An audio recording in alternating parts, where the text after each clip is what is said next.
What's going on, everybody? This is Jerome Moore, host and creator of Deep Dish Conversations. And firstly, I want to say thank you for all love and support, and thank you for exploring the perspectives of social change with me on this platform. I want to encourage you all to like, subscribe, and follow us on YouTube and on your favorite podcast listen platform. And make sure you give us a 5-star rating if you're loving the Deep Dish Conversations. I appreciate all of the support again. I hope you all enjoy this episode. Sara, Beth, welcome to the platform. How you doing? I am so good. How are you doing? You know, I'm just making it, trying to dodge all of the variants that are out here. Right. I'm just waiting for the Omega variant. You know, it's here. You know, we just have to figure out a way to navigate it. We're going to get through it. Yeah, we're going to get through. I guess we don't have a choice, right? No, we got to survive. Yeah, we got to survive. And we're surviving and thriving. We are. It's thriving during the survival process. Right. But you are a candidate for a district attorney of Davidson County. I am. How do you feel about that? I am excited. I'm thrilled. We need change, and we need criminal justice reform now. Right. And so I'm the person who can get that done now. So for people who don't know Sara, give us a little bit, like I know you probably have a long tenure in the criminal legal system and just life, right? So give us an abbreviated, the significant like punchlines of like why the criminal legal system, what happened or what didn't happen in your life that made you want to get in this particular kind of profession, this sector that is male dominated to it at that. And can you break that down for us a little bit? Of course. I'll give you the short story of my life so I don't bore you to tears. But I'm originally from Missouri, and I grew up in a family, in the Midwest. Ate a lot of pizza, so You're in the right place now. I am in the right place. I feel very comfortable, and I'm the first woman in my family to graduate college. And when I went to college, I went to Duke University. Okay. And love basketball. So huge basketball fan, really enjoyed that, camped out for tickets, did the whole Cameron crazy thing, loved it, and then came here for law school. So in 2006, moved to Nashville and loved it so much. And what changed the trajectory of my legal career while I was in law school is I started a street law program at Thistle Farms. Oh, okay.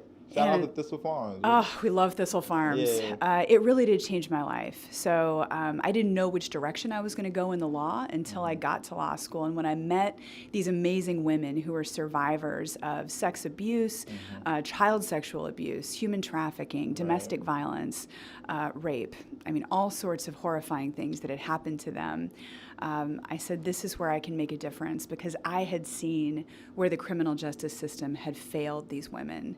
And I knew that there was something that I could do to fight for them. What sparked that initial interest of just wanting to be in law, right? Like, I know some of us grow up, like, for example, me, I thought I was going to the NBA, right? Didn't happen. Right. I'm here. It didn't happen, right?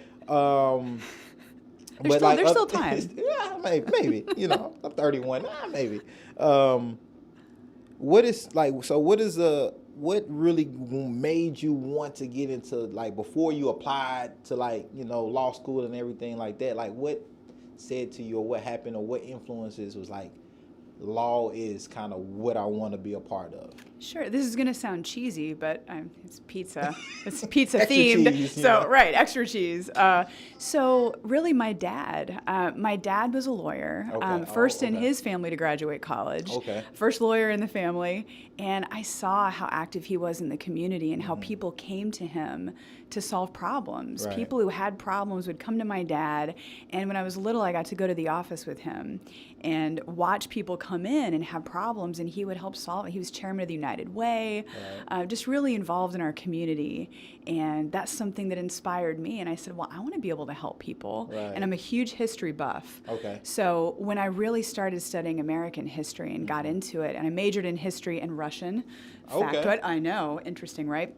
I'm interested in a lot of types of history and languages, but for history, I realized that, I can be a history professor and teach it, or lawyers are the people who tend to make history because they are the problem solvers. Right. They're the movers and shakers that you're reading about in the textbook. Right. And especially the women who are breaking through in the legal field, because women have only had the right to vote for the past 100 years. Right. And so where can you make a difference? And I see, RBG and these women who were rising, again, in male-dominated fields, but who were fearless and willing to stand up for what was right and against discrimination.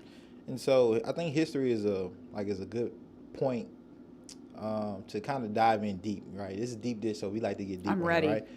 Talk about history. We talk about American history.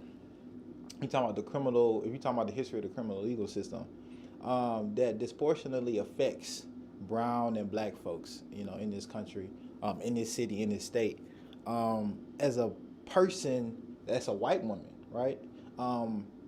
How do you balance that? How do you think about that in those who may look at you like, she's in the criminal legal system, but does she really have that culture competence when it comes to people of color, Latinx community, black folks, and all those people that we know that has been historically disenfranchised around structural racism, discrimination, in this criminal legal system here in the United States? Absolutely. It is undeniably an unjust system, and it is a system full of disparities, and I've seen it.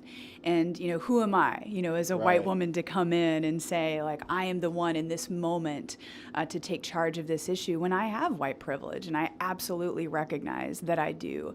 And my experiences are different. I can say that I have personally experienced gender discrimination, which is something very specific. In traveling around the state of Tennessee, I've been called little lady, sweetheart, lady lawyer, all sorts of different things those like microaggressions. that. All of those, yes. And it pierces a person. But I can't say that I've had the experiences of anyone from the community of color or someone whose first language is not English. I can't, but I can say that as a civil rights prosecutor and someone with a foundation of a civil rights background, especially the federal perspective, I am uniquely positioned in this role to understand how the criminal justice system is very disparaging against people from different backgrounds, and I want to change it. I've prosecuted people for hate crimes that's based on race, religion, nationality, gender, sexual orientation, disability, protected classes under the law. And I'm the only candidate with a civil rights background. And for this period of time, in this moment, it is crucial that we have someone who has a civil rights background and who understands the law and who understands the disparities and the burden of proof in those cases, because it's a tough time in our society. It is. It's a crucial moment, and I see this election as a pivotal moment for civil rights and for Nashville to really change the trajectory of our criminal justice system. And I think we need to do that through the first civil rights criminal justice audit. Justice. I've heard our criminal legal system be referred to as the criminal legal system, legal, criminal justice system, justice, criminal punishment system, punishment. What does justice mean and look like to you? And what does that look like as you as DA of Davidson County? Justice to me means equity for all, regardless of your background, your socioeconomic status, your race, your nationality, whether you're documented, undocumented. We should be able to dispense justice in a way that is blind. That's the goal. It's not the reality, but it is the goal, and it should be. So how do we try to work towards that goal? And it's the job of the district attorney to do that and not just pay lip service to it. It's so easy to say justice is blind. It's easy to say that, we're going to increase diversity. It's easy to say that we're going to make these surface changes. This is deep dish conversations. I want to dig deep into the criminal justice system. We have to change it from a policy standpoint. We have to change it where the system is broken. And that's the difference between me and the current administration. What role do you feel that the DA plays in criminal justice reform? Oh, the DA is crucial. It is the key player in criminal justice reform. And if we haven't seen it yet, which I don't believe we have, we need to see it now. We need to see it yesterday. So I am running on a platform of criminal justice reform now. It has to happen from someone who understands the system. And I have been a local, state, and federal prosecutor. I understand what works in the system and what doesn't work in the system. And there are a lot of things that don't work and that we need to fix. But I've also had a background in getting legislation passed as well. And that's where we need to focus on the policy standpoint. A DA should be working to change the law where the law is unjust. What are some of those things that are not working that you realize that you really want to, reform or restruct or just change altogether in our criminal legal system here in Tennessee, Nashville, Davidson County? Well, I think the very first step that we have to do is the audit that I mentioned. So this civil rights criminal justice system audit in Nashville. Because until we lift up that rock and we shine a light in a dark place, we're not going to understand where exactly the disparities are in the system. Right. All the way from arrest to sentencing. We need to know, and we need it broken down by precinct. We need to understand what's happening in our city first. Right. And only when we start from a place of understanding are we going to be able to really address it. We have to be brave enough to do that, and to date, no one has been. That initiative has to come from the DA's office, and I'm fully prepared to do that day one. We need to start that process of figuring out what's happening in our system, and then training. Right. We know that there's bias, and we know that there's bias at every level. Right. So we can do training, of course, to prevent police violence. That's what I've been doing through the Department of Justice. For the past year, I've been going around training corrections officers, law enforcement officers on federal civil rights violence prevention. Right. You don't want to have to prosecute people. That's always a goal. Right. I don't want to prosecute people. I'd rather prevent the problems before they start. And that starts at a system level. Police. Let's talk about police. Right? Hot topic. Very hot topic. In our society, in our culture. And I think with a recent ruling in the concerning case of Daniel Hambrick, send my condolences always to his family. There was this decision made by our current DA, Glenn Funk, on how a plea deal was done with the officer in that case. How would you handle fatal use of force by police in Nashville? Every use of force has to be investigated, and it can't just be investigated internally in all cases. As a federal civil rights prosecutor, that's what I did. I worked with the FBI to investigate excessive force cases. I've been in so many jails involving situations where the victim is the inmate. Right. And that's really turning the system on its head. So when I'm in a jury trial, my victim is the inmate. And that's a very different perspective than a lot of prosecutors have. And so in those situations, you have to have an outside organization look in and be able to be objective about the investigation. I have the relationships, local, state, and federal, to make sure that those cases are being investigated, that they are being handled by the right person. And sometimes those cases can't be taken locally because we don't have that objectivity. We have to make sure that they are then being investigated federally. And those are federal civil rights crimes if they involve excessive force, to a degree involving willfulness, and there's a lot of calculation that goes into it, but they all have to be investigated. Shootings have to be investigated, period. And it takes law enforcement to investigate law enforcement. So these are complex cases, but we have to have that cooperation at every single level. And I've not seen that cooperation under the current administration. I want to bring more cooperation to the office within the community and within the law enforcement community as well. Do you support, we have I think an amazing community oversight board here in Nashville. Do you support community oversight of policing and law enforcement?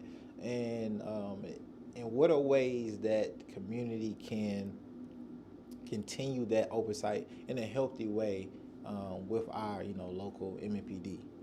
So I support transparency in every form. I think transparency is crucial, and I think objectivity is crucial. So an oversight board, absolutely, we need one. Right. So we need to continue that process. And how I want to strengthen relationships in our community, especially as they pertain to law enforcement, right, is by focusing on crime prevention. Okay. And for me, crime prevention and looking at what's working in other cities, what's not working, different structures, I want to assign the existing assistant DAs in the office to precincts. And I want to do that for a couple of reasons, but the main one is to prevent crime. We need to understand the neighborhoods that we're serving, right, and we need to be visible in a way that prosecutors typically are not. Right. People know who the defense attorneys are. They know the defense bar, and they know when they're in trouble, they're going to get a defense attorney or a public defender. They're going to get somebody on their side. I want people to know that the DA's office is on their side, and they need to know those prosecutors and meet them before there's an emergency, right, so that we can target resources and prevent crime from happening in the first place. Our council members just recently voted a bill into place that it is supposed to prevent crime, right? It's supposed to be a tool of prevention, which is license plate readers. Do you support something like that here in Nashville, or is there other alternatives? I guess when it comes to prevention, just because we're on it, that we can prevent crime, but that tool specifically of license plate readers. What are your thoughts on that? Well, it's a complex issue because, right, again, I wear numerous hats in the criminal right. justice system. And so I've been the civil rights coordinator and I've been the human trafficking coordinator. Right. My goal is to solve crimes, right? I want to seek justice. I want to keep the community safe. Those are two key things that a district attorney has to do. Mm-hmm. So LPR is a tool to do that, but is it a safe tool to do that? Are we violating people's civil rights? Mm-hmm. We have to make sure that there are guardrails on that make sure that people's civil rights are protected. But do I want to be able to find a missing child? Absolutely. And do I want to do that quickly? Yes. Just a couple weeks ago, there was a baby that was missing. There was an Amber Alert issued, and people were told to look for a specific vehicle, and it was a baby of Egyptian descent. Mm-hmm. I think that we need to be using every tool that we can to solve crimes in a way that is still protecting people's civil rights. Right. So there's a balance to that. And I think most people are in favor of the idea of solving crimes quickly and preserving resources and saving lives. Right. Number one, saving lives, but making sure that we're doing it in a way that is not violating right. people's civil rights. Yeah, and a lot of the things that I heard around that bill too is it an equitable tool to use, right? For all of Nashville. Because if we look at the demographic of how our roads and stuff, our landscape is set up, or where those LPRs will be placed, they're going to be placed majorly in neighborhoods that are black and brown, which raises eyebrows. Like, okay, this could be a great tool, because I think people want to find, people who have stolen cars or people who have kidnapped someone, right? If those tools can help, but at the same time, because of the relationship and the history, I think that those communities who will probably be impacted the most by these LPRs have with law enforcement, it creates that pushback a lot of time. And so if elected DA, how do you bridge those gaps with community that has suffered so much trauma, right? So much just historical pain and suffering and punishment, to kind of, bridge that gap and be more transparent with law enforcement here and create really a bridge that people can start building those relationships and having these type of conversations around tools that could be help in preventing crime, but I just really don't trust you, right? I just don't trust our legal system. Absolutely. That's completely valid. And there are a lot of people who have no reason to trust right. the criminal justice system, and for vast historical reasons. So absolutely. While this is a complex issue, we can't be targeting communities, based on race, nationality, sexual orientation, any of those protected classes. Right. But what we do want to make sure, yes, that we are solving crimes, but that we have the ADAs with the relationships in the neighborhoods that they're serving. So that's what I'm talking about, is having the DA's office, not having the arrows go into it and being reactive, but being proactive and having the neighborhoods know, okay, these are my assistant district attorneys. I can go to them when I have issues or concerns, and I want to make sure that they're hearing me. And I want to bring the nonprofits and the communities to the table. And if there are concerns, I want to know what those are so that we can address them before it becomes a major issue. Like the LPR debate has been huge in our community, and I'm glad that it's been huge. It should be. It's very important in how we are detecting crime. And so bringing the nonprofits to the table is exactly what I want to do. I want to hear the voices of the people that it's going to disproportionately affect. And if it is, how can we alleviate that concern? How can we make it better? And how do you think that we can make it better is the most important thing. I want to hear, and I want to understand, and I want to make sure that the criminal justice system, predominantly, or at least from the DA's perspective, is responsive to those concerns in a way that it historically has simply not been. Right. I think another thing that's real big in our community here in Nashville that we always want to protect and prevent is around youth, right? The youth is our future, right? But I don't think, and a lot of times, our systems that say they care for the youth, promote that in a practical way. Here in, I think in Tennessee, actually, we don't have like a minimum minor age on certain offenses for our youth. So some offenses youth can be charged, minors can be charged as adults, right? Around that in juvenile justice, if you're DA, how do you, handle youth that might have committed offenses? And how do you take a really deep dive into kind of what that restorative justice may look like, what that punishment may look like, but still understanding this is a minor, and digging in deeper than just what he or she done on the surface? Absolutely. So kids are a top priority for me because usually once you get in the system, it's going to be when you're really young. And that is all preventable. And so what I want to make sure we're doing is working with the juvenile court system, working with nonprofits too in the precincts that are addressing the issues that are happening specific to that community and those kids involved with those issues. We have to be able to target and tailor resources in an unprecedented way. We simply haven't been doing that. It hasn't been tailored to the community in such a way to focus on prevention. And I want to create the office's first restorative justice unit. And so what does that look like? It's really two-pronged. I want the assistant DAs to be assigned in that unit to people who are going to be released from prison, going back into the community, transitioning, and making sure that they have the resources that they need to succeed. Housing, jobs, drug addiction treatment, mental health, wraparound services, all of the things that they need to be successful, because I don't want to see them again. I don't want to prosecute the same people over and over again. I'd rather not prosecute them in the first place. So let's stop the kids from going into the system in the first place. And the second prong of the restorative justice unit will be for nonviolent offenses, finding solutions that do not involve incarceration, period. And if you can avoid having a criminal record as a child, you need to avoid having a criminal record as a child, because once you're stamped with that, you're stamped with that forever. And that is something that has had a profound effect on me. My first week in the district attorney's office, when I was there, I saw a line of young men, predominantly young men, many people of color, wrapped around the side of the hallway, coming into the courtroom. And that particular ADA that I was shadowing that day was literally dishing out, here we are, deep dish conversations, dishing out criminal records. Just boom, boom, boom for people who walked in the door. That is not a solution, and that is not justice. And I said, well, where are the lawyers? Where are the lawyers for these people? Like, don't they know that, they have rights? And it was that particular docket, and that's how it was handled, and it bothered me on a fundamental level, and I knew that was not my definition of justice. And that's interesting you break that up, because I think something like 90% of people get out anyway, right? Once they did their time, they get out, they're back in our communities, right?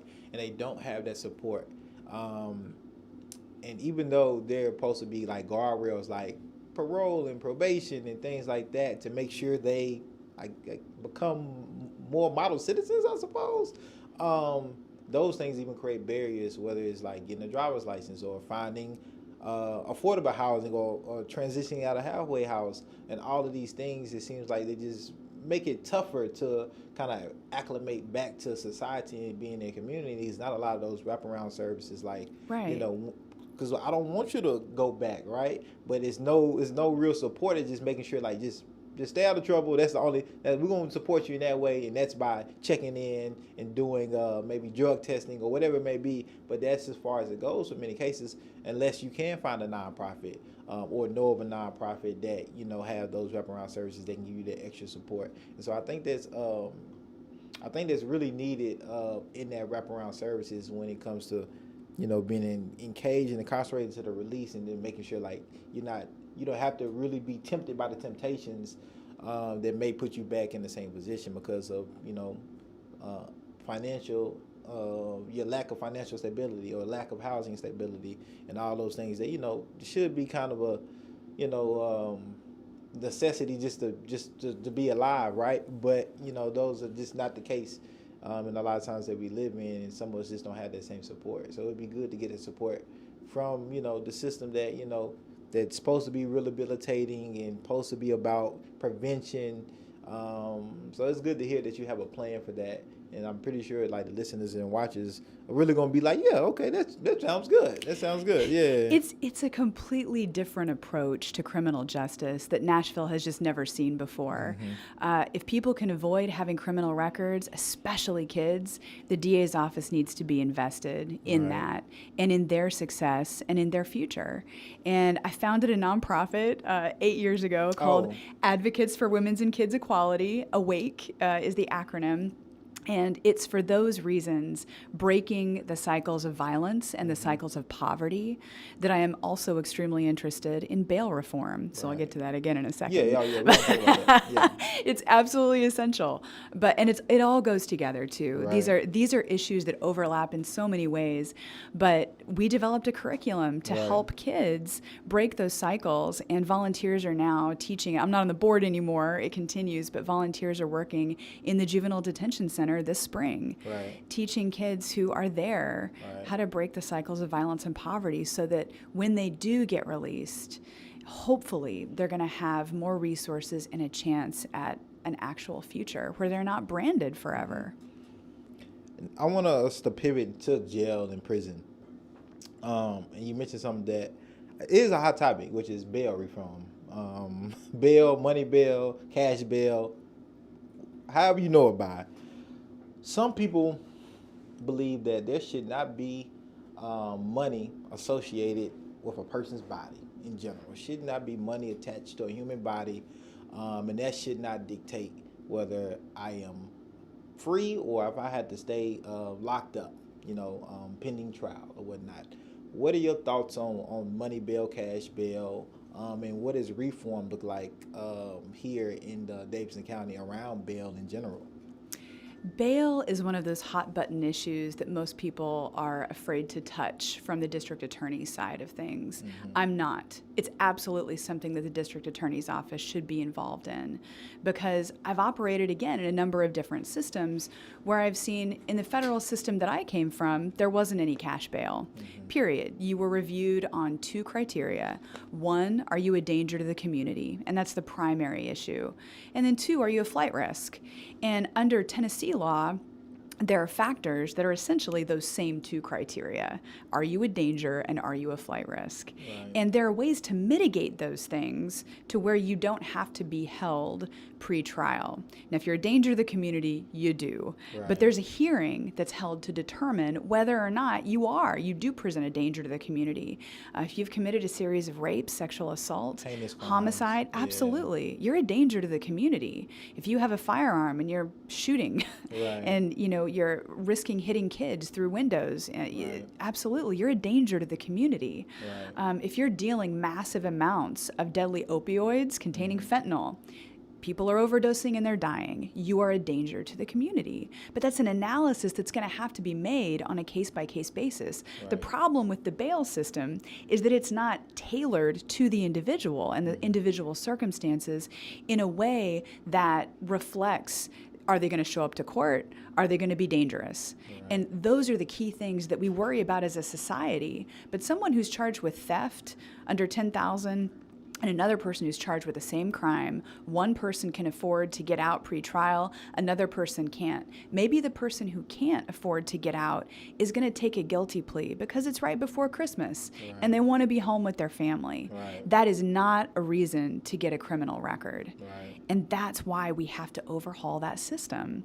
But it's not something that the DA's office can do alone, and I want to make that very clear. Right. This is going to be an ongoing process with the courts, because the courts absolutely are the ones who are ultimately determining that. Right. But the DA's office has not played enough of a role in pushing for any reform whatsoever. Right. And so that's where I am the different candidate here. Right. I am ready, and we have to be ready to have these hard conversations, to take a look and say, this is not justice. When people are pleading guilty simply to get out pre-trial, and also because now, over the past several years, it's taken so much longer for cases to go to trial. Right. A person is sitting in jail for much longer than they have historically, and that's unacceptable. That person has not been convicted of a crime yet. Right. So they shouldn't be sitting in there simply because they can't afford to get out if they're not a danger and if they're not a flight risk. There are ways to mitigate that. I had the opportunity to participate in Court Watch, Community Court Watch. Excellent. Right, which I think is an amazing tool for a community, and it's like your right to be able to sit in the courtroom and observe judges.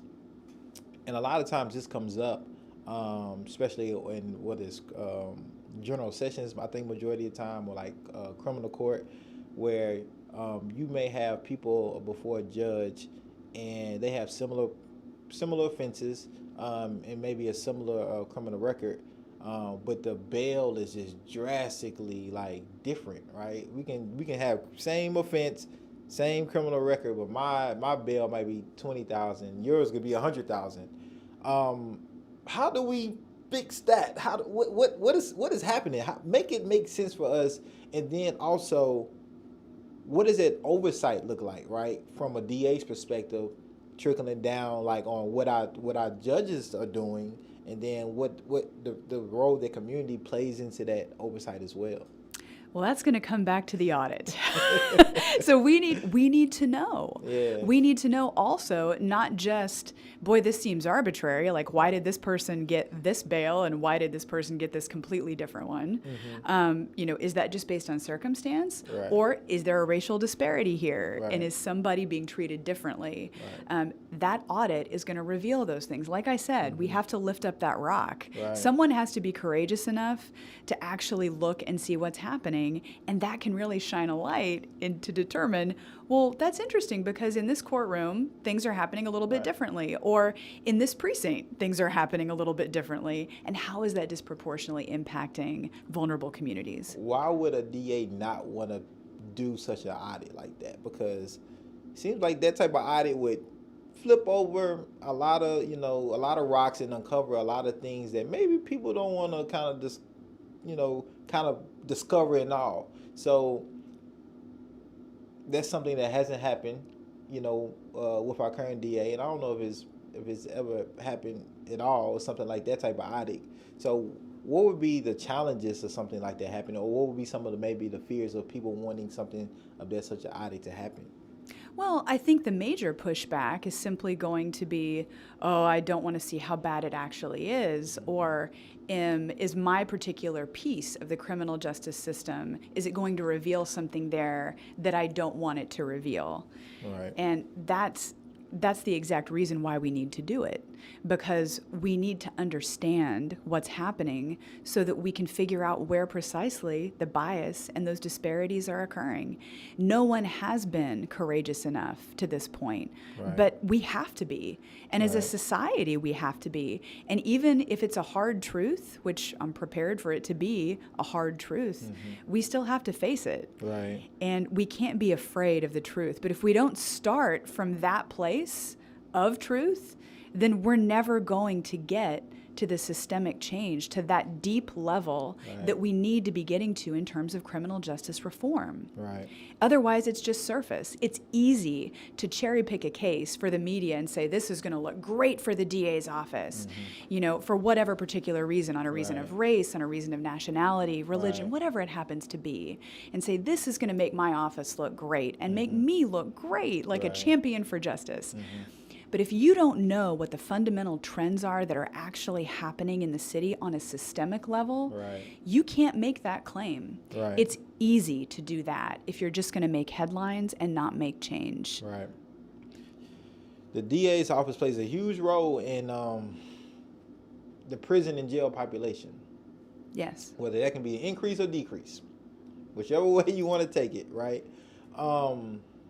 What are your plans or what are your ideas and goals to, I would say, hopefully reduce the prison population here in Nashville and throughout Tennessee? Absolutely. So that is key for me because they're absolutely related. And with my background, the investigations that I have participated in, the cases that I've tried, have involved going into prisons all over the Middle District of Tennessee. Right. So I've seen the insides of jails, which is something that a lot of prosecutors haven't actually seen. That needs to change too. Right. We have to understand the system that we're sending people into to receive the reforms that we're saying that they're getting. Right. What kind of rehabilitation are they actually getting while they're incarcerated? That's why I want the first restorative justice unit in the DA's office, because I want people who are transitioning out of the system to have hope and to have an actual chance at not reoffending and going back to the same situation that they were in. Right. The DA's office should be playing a role in that and in that person's success. Currently, that's not the case. Right. So I don't want the revolving door. I don't want the school to prison pipeline. I want to stop those things and get ahead of them before they start. And that's once again because safety and justice are not mutually exclusive. Right. The DA has to be playing a role and has to be sitting at every table she can be sitting at. Right. But it's siloed at the moment. And we just can't have that anymore. It's not working. We can't just be reactive. And I think it's another pivot when it comes to our jail and prison population is our immigrant population here in Nashville. Many of our immigrant and refugee population have different barriers, especially legally, because of fear of deportation or ICE or something like that, and may not want to show up to court or may not even have the resources, whether it's language barriers and there's no language justice. How do you plan on connecting and creating transparency and trust, I would say, with our immigrant and refugee population here in Nashville? That is crucial for me. So as the human trafficking coordinator in our district, what I focused on too was hate crime outreach, so that people knew that if something was happening to them, they could call 911 without fear of being deported.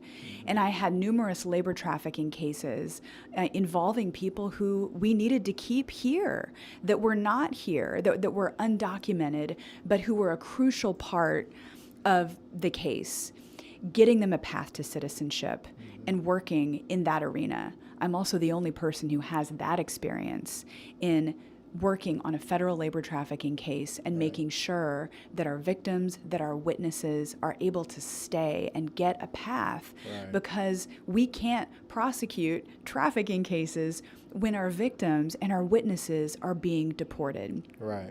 People are here to support their families, and deportation is an extreme measure that should only be taken in cases involving felonies, violent felonies. So if someone is here and they're undocumented and they commit a homicide, they commit a rape, that is a completely different situation. Right. But people living and working here who are struggling and are maybe in a domestic violence type situation and don't feel that they can call the police, right. I want to make sure that we're changing that culture by working with the nonprofits that serve undocumented communities and people who do not have English as a first language, right. to make sure that we're getting the interpretation services that we need, right. too, so that they can understand our very complex criminal justice system. Right. Because even people who are citizens and who do speak English don't understand our complex criminal justice system. Even lawyers within the system have trouble understanding these bizarre intricacies sometimes. And the fear, right? The yes. fear of, if I'm an immigrant or refugee, the fear of being able just to call police and even though I might be a victim, I might become the suspect just because of where I'm from or the bias or implicit bias that an officer or somebody may have. Do you even belong here, right? How do we eradicate that fear, right, of being able for our immigrant and refugee community to just even want to be able to reach out and look for resources and support from our law enforcement or criminal legal system here? Well, I've participated in hate crime awareness campaigns, as I said, so I'm used to bringing different groups to the table, especially during COVID. There was a rise in hate crimes against Asian communities. Right.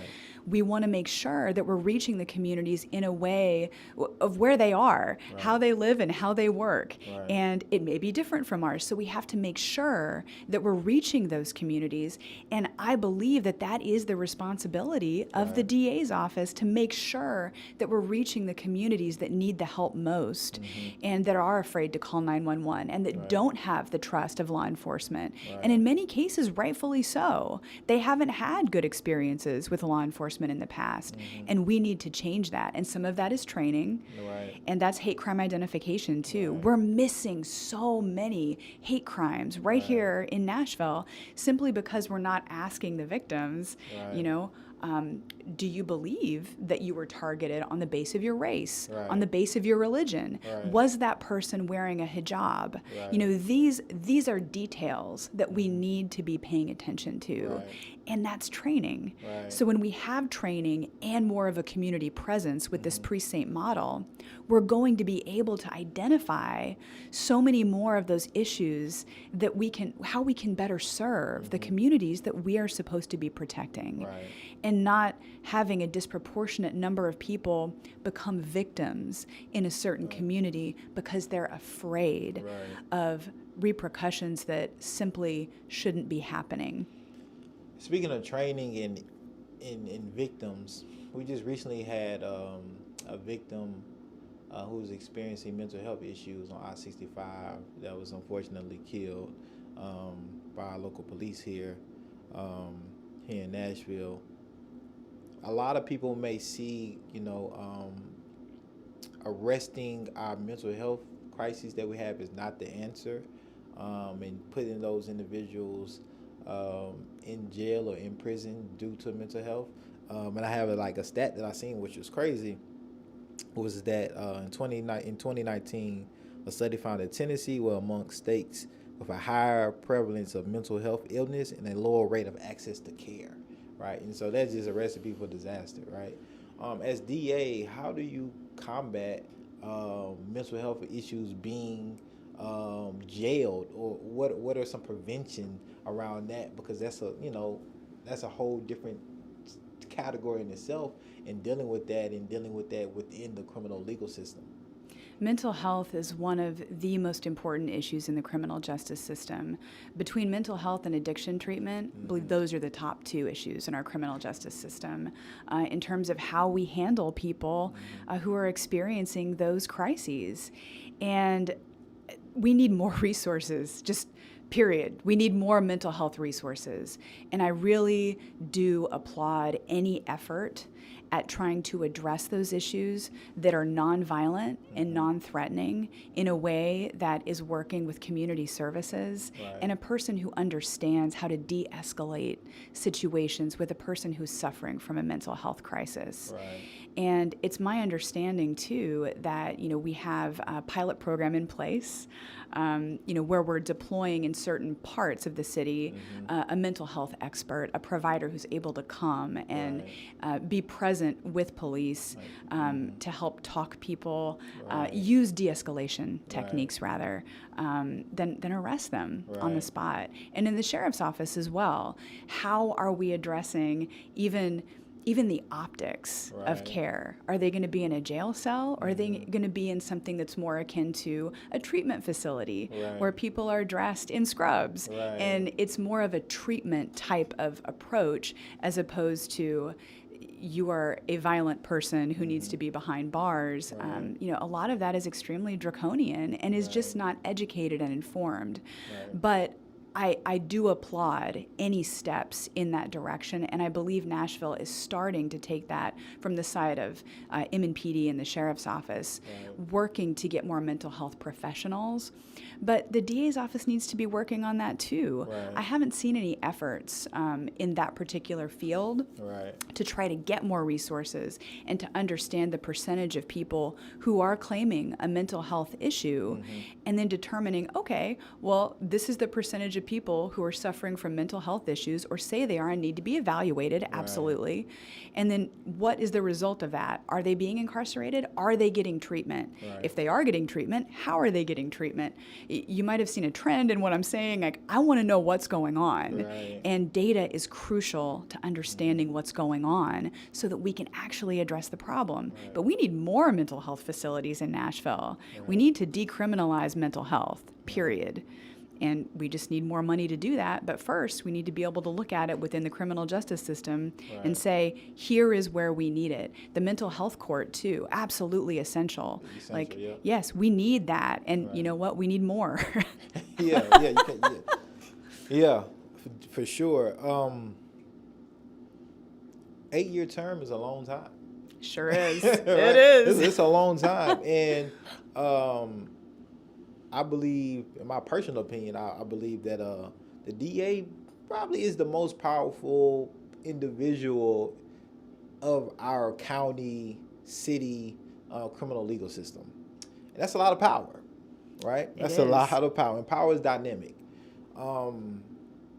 If elected DA of Davidson County, how do you plan to use your power, right, for the next possible 8 years to make sure there's a just and equitable criminal legal system here in Nashville? I plan to use the DA's office to seek the criminal justice reform that we need now on a systemic level. I don't mean a surface level. The DA's job is crucial, as you said, and it is an extremely powerful role. And with that comes amazing responsibility that I haven't seen taken. I've heard a lot, I've heard a lot about reform, and I haven't seen it. Where is it in the numbers? The homicide rate, the violent crime rate has gone up over the past 8 years, and you can see that happening just in the data itself. It's taking longer for people to go to trial. There are more people of color who are disproportionately affected by the system. Just last year, 80% of homicide victims were people of color. To me, that is not progress. That is the opposite of progress. And I could not stand by and watch this happen. Not someone with a civil rights background, with a focus on crime prevention, on civil rights, and on restorative justice, who knows what can be done with that office. We need a fresh face, a fresh perspective, and really a fresh, complete overhaul. Complete overhaul of how the DA's office operates in Nashville. And we deserve it. Nashville deserves better. And so we're going to get a little deeper right now. Deep dish. We're going to get ready. a little deeper. Because I think this is positive to me, that you bring up this systemic change, right? Which is different than just change, right? Because you're really looking at the disparities that a system has created and that a system is perpetuating, that might scare a lot of folks, because when we talk about systemic change,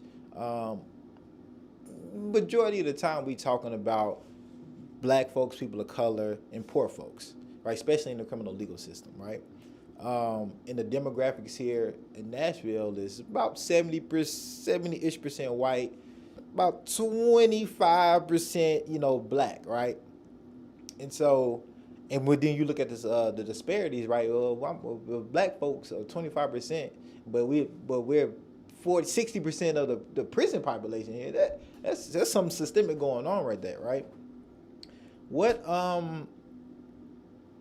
challenges can you foresee, or maybe have you heard that could be barriers for you to implement systemic change here in Nashville? We're a blue city, progressive city, but a red state, right? How does that affect some of your goals and some of the plans that you want to implement? I am so used to operating in this environment. And it takes people from across the political spectrum, too. This is a partisan race, right? Like, I am running as a Democrat, but I am serving people regardless of their political affiliation, regardless of their socioeconomic status, their race, their nationality. And that is what that office should be. It should be a pursuit of justice. But yes, how do you get that change done, considering where we are? I have a history of doing that. I am, in fact, the only candidate with a history of doing that. And that is through the nonprofit. We have drafted, lobbied, and gotten 9 pieces of legislation passed through our General Assembly, which looks very different from Nashville.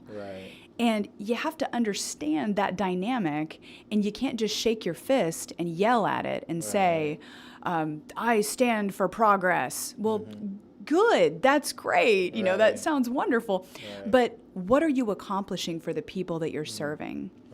Are you still going to be able to protect trans people, so that, they can use whatever bathroom they want to? Are you still going to be able to protect and not prosecute low-level drug crimes? Not when you shake your fist like that. Not when you do that. I have a completely different approach. I've gotten legislation passed, and legislation that has not been popular, or what would be considered popular, given the environment that we live in. That's giving women an opportunity with a history of prostitution and a drug addiction who are HIV positive, an opportunity to get off the sex offender registry. That passed. We got that piece of legislation passed. We got child sexual abuse prevention required to be taught in every public school in the state of Tennessee. That is systemic change. And there's a lot of pushback on those issues from the General Assembly. But we have to be able to talk to people who don't necessarily agree with us. And I'm not afraid to do that. But you can do that in a strategic, diplomatic way that will accomplish real change, as opposed to just talking about getting change done. I'm tired of words and listening to people who sound like they're for progress. And then you look at the results and say, where are the results? I am about results. I may not be as loud, but I'm effective. And I will take being effective over being loud any day. If elected district attorney, I'm prefacing it this way. Many times when we see our candidates on these campaign trails, right? We see them all the time, right? Oh, hey, there you go, Sara again, or whatever, right? And then once they're elected, a lot of times, many of them just disappear. They're in that seat and they're not as engaging into the community as they were on their campaign trail. They didn't keep that same type of energy, right? And they may do some of the things that they talked about, and they may not. Who knows, right? That's just a risk that we all have to take, right, when we're voting. How do you plan to stay tapped in and connected to the community that you already connected to, but don't let the role of DA kind of diminish that a little bit, and kind of, I know you got to move around maybe a little differently, but kind of still be able to keep those connections and those real, I think, relationships with the nonprofits, with communities, different backgrounds, ethnic group, races, genders, and all of those things, while still holding that DA position? That is an excellent question, because I've never been accused of being lazy or invisible. I am an extremely visible person because I care. I want to be where the action is happening, where the decisions are being made, and that's where the DA's office needs to be in a way that simply has not been visible before. So that's the precinct model. I will be attending at least one of these meetings in every single precinct over the course of a year so that I get to know what's happening personally in the communities, because I have a personal vested interest in the success of our city, of our criminal justice system, and what's going on in the office. Like, I need to know internally how we're handling things that we're finding externally. Like I said, I founded that nonprofit. I was on the board of Thistle Farms. I'm currently on the board of Communities in Schools. These are organizations that mean so much to me on a personal level because I'm invested. And it's not just something that I've started doing because I'm running for office. People, used to tease me in the office, like, you're out in the community all the time, you should be at your desk. I said, no. As a prosecutor, it is my job to be in the community and to understand the people that I am serving and to learn from them and to hear new issues that I didn't even know were issues. And if I'm not out there, I'm not going to learn about what's going on in the different communities that I'm serving, because a prosecutor is a public servant first and foremost. And that change has to come from someone who understands the system, has operated in it, and who genuinely cares and is involved in the community. And that's me. What does 8 years of Sara Beth as DA look like for Nashville? It looks like a revolution in our criminal justice system as we know it. We've never had a DA's office be so external facing as what I envision the office being. So embedded in a part of the community in a way that is healthy, that is productive, that shows mercy, and that is understanding. But still, when there are violent offenses, we have to keep the community safe. So it is a balance. It is absolutely those scales of justice. We're going to keep the community safe. We've got to clean up what's been happening in Nashville. We have to make sure that violent crime is being addressed. It's currently not. We have to stop the revolving door of crime, and we can do that by preventing it. And that's why crime prevention, civil rights, and restorative justice all have to work together. Those are the 3 pillars of my campaign. Those will be the 3 pillars of my tenure as DA. And I want people to be able to approach the DA's office and not be scared, not be intimidated or threatened by it. It needs to be a welcoming place where people are coming to for answers, as opposed to just expecting the worst and expecting punishment and harsh treatment. No, we need restorative justice. We need to know what's going on in our community. We need to be preventing people from going into the system and preventing violence. And when people do commit violent crimes, there are consequences for those actions. We need to be addressing that locally, not leaving it to the federal government to pick up the slack for what we're not doing locally. So we can do all of that. It is a brighter future. It is a more open DA's office. It is transparent. And that's what we need right now for this moment. Last question. And this is probably the hardest question, I would say. Oh, boy. What will you do differently that is not currently happening in our current DA administration? I think everything I just described is completely different. One is focusing on that crime prevention model that I mentioned. The office is reactive. We have to be proactive, stopping crime before it starts. 2, civil rights, transparency, doing that audit of the criminal justice system. We have to understand exactly where the disparities are so that we can address them. And 3, restorative justice. When crime does occur, how are we handling that as a DA's office? For violent crime, incarceration and rehabilitation. Assigning ADAs to people transitioning, and for nonviolent offenses, making sure that we don't involve incarceration and that we focus on rehabilitation and alternatives. Those are all completely different from what is currently happening in the office right now, and that transparency is crucial. Sara Beth, I thank you for your time. I really enjoyed hearing you go in depth on a lot of things that, some would say radical, but I would say maybe necessary. Just in our criminal legal system in general. in the society that, in the culture that we live in the county, in the city that we live in as well. So thank you for your time. Thank you for your availability. How can people support you? The early voting is April 13th. April 13th, and then the actual voting day is May 3rd. May 3rd. How can people support you, your campaign, financially, or reach out to you, learn more about your platform and the things that you want to do here for our great city of Nashville?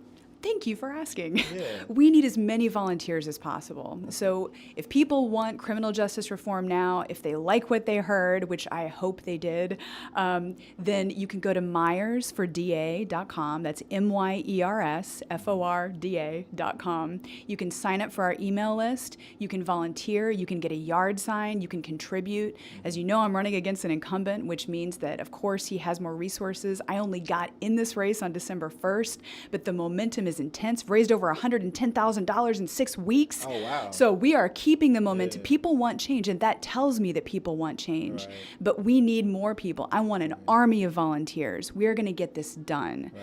So I need energy in this campaign. I need contributions for this campaign. And I need people who are ready to vote for Sara Beth Myers for criminal justice reform on May 3rd. Right.